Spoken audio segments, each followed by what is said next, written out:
Leo, hi! Welcome to Mr. Queen PH. At ito yung part 3 ng reading ninyo for 2026. So this is about your love life and family. Ayan, love life ninyo for 2026.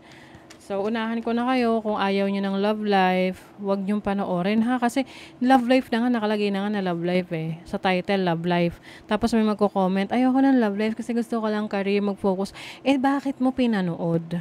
Meron nga na tayong separate na mga readings para sa career and finances. So, yun panoorin mo. Huwag ka na mag-comment na ayaw mo ng love life sa love life. Eh, pinanood mo nga. Ano ba?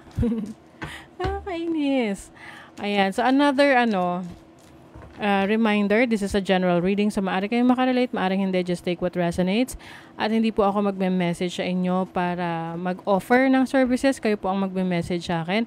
Meron tayong link sa description at sa comment section kung paano mag-book for a private reading. Dahil meron nagre-re-upload ng aking mga videos. Nagpapanggap na sila si Mr. Queen PH.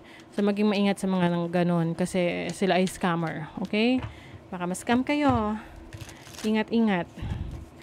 So, let's see, Leo, anong energies ng inyong love life for 2026? Yung may mga interest sa love life nila. Kung hindi ka interesado sa love life mo, next video ka na. Comparison, ayan. Yung iba sa inyo, may pagkukumpara.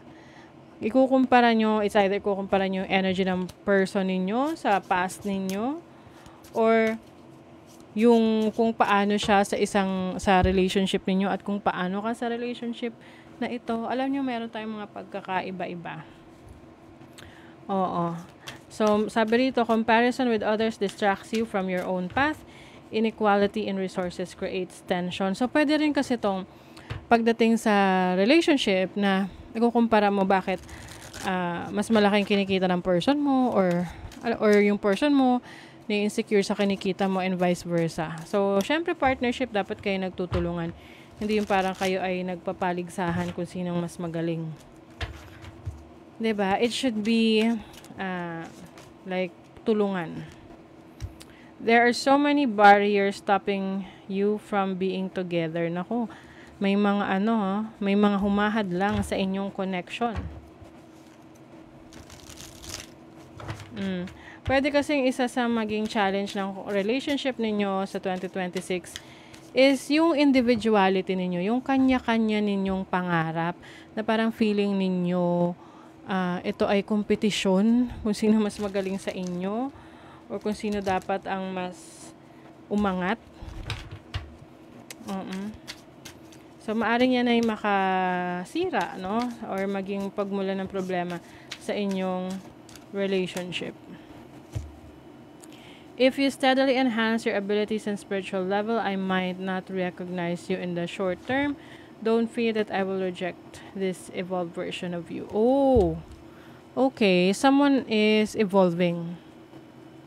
So, ang nangyayari kasi dyan, kaya nga na-outgrow natin yung person natin kasi pwedeng nung nagkakilala kayo, pareho kayo ng energy, ng wavelength, ng vibration. And then, over the years, syempre, kahit na may partner ka, yung ating journey natin is unique. It's like our own personal journey, 'di ba? So, maaring dumating yung point na nagkaiba na kayo ng priorities, ng paniniwala. So, pwedeng ma-outgrow nyo yung isa't isa. So, pwedeng yun yung isa sa maging issue ninyo, no? Sa relationship ninyo ngayong 2026. Yeah. Tingnan pa natin. For Leo, this is, new opportunities. Kung kayo ay nasa isang toxic relationship, so, pwedeng ito ay itong phase ng relationship nyo ay mag-end. Oo. For a new beginning. Some of you, meron kayong mga pagkakataon na makapag-enjoy, labas-labas.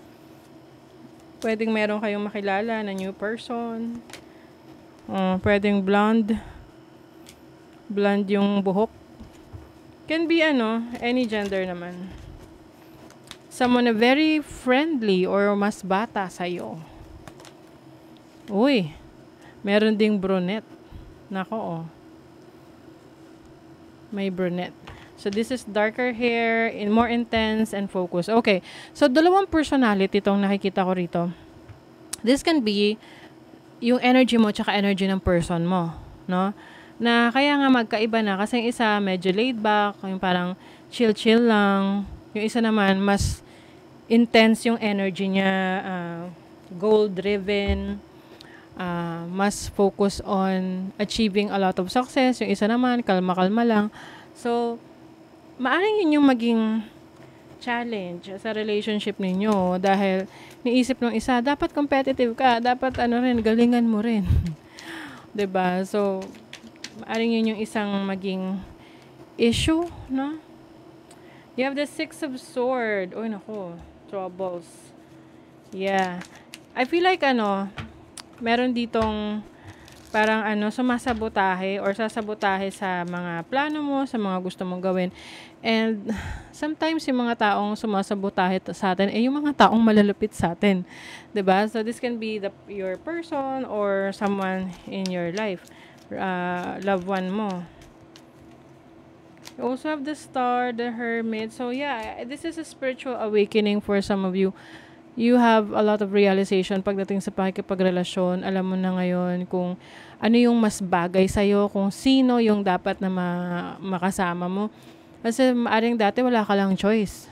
Pero ngayon, you feel like mas focus ka on your growth. Hindi lang sa career mo, no? But your personal growth. And if yung person mo ay hindi na in alignment sa mga goals mo, hindi talaga kayo magkakasundo.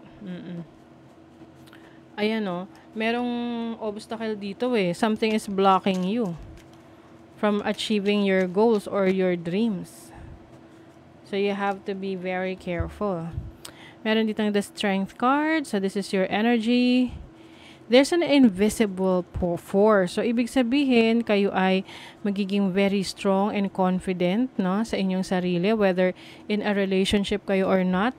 At yung iba kasi rito, pwedeng na-insecure yung inyong person sa inyo. Like, syempre kapag ikaw ay malakas, ikaw ay, alam mo na, malakas yung iyong personality, hindi agad-agad yan control and ayaw yan ng mga partners natin dahil, di ba, control is number one na nagkikeep ng isang relationship if you can control the other person.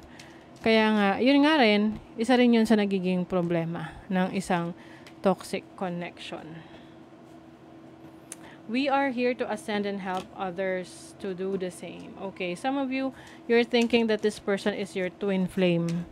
Oo, kaya nga yung iba, kahit na medyo may may conflict, nagsistay sila sa relationship nila, believing na kasama yon sa kanilang journey. Although may mga ganon, pero meron din naman na talagang hindi na kayo aligned. Yeah, this is something like a spiritual path or spiritual awakening ninyo pareho. Kasi kanya-kanya tayo ng timeline kung kailan natin may experience yung awakening eh. Minsan nagsasabay kayo pareho ng person mo pero magkaiba pa rin yung journey ninyo. Some of you, maaring meron ditong karmic ties. Oh, part rin ng twin flame energy yan. Meron kayong naiintindihan ngayon sa relationship ninyo kung bakit meron kayong kailangang pagdaanan ng mga pagsubok. Communication is also the key sa inyong relationship. So, mas maganda na mas open kayo mag-express ng feelings ninyo, nararamdaman ninyo. Dahil yan yung paraan natin para maintindihan tayo ng iba at maintindihan din natin yung iba. To be open to communicate.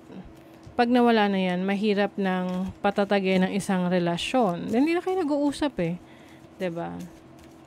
But I feel like hindi naman to totally ending for some of you. But this is like an upgrade ng relationship or mas seryoso, mas spiritual yung magiging connection ninyo ng person mo. Oo. It's like itong new beginning na to, galing yan sa mga lessons na natutunan ninyo based sa mga experiences ninyo. And now you are reaching this new beginning or new heights sa inyong relationship. Rest and relaxation is essential. We all have a fundamental need to take a break. Yes. So, some of you, pwedeng importante rin ngayong 2026 sa inyo na pagdating sa relationship, dapat meron din kayong time for each other. Like, walang ibang iniisip, kundi kayo lang. And also, hindi lang dapat laging magkasama kayo. Dapat rin meron ka rin personal mong oras para sa sarili mo. Oo, kasi we are all individuals here na kaya nga siya partnership kasi dalawa kayo, no? Mag-partner. Hindi naman pwedeng gawing partnership ang isang tao lang, 'di ba?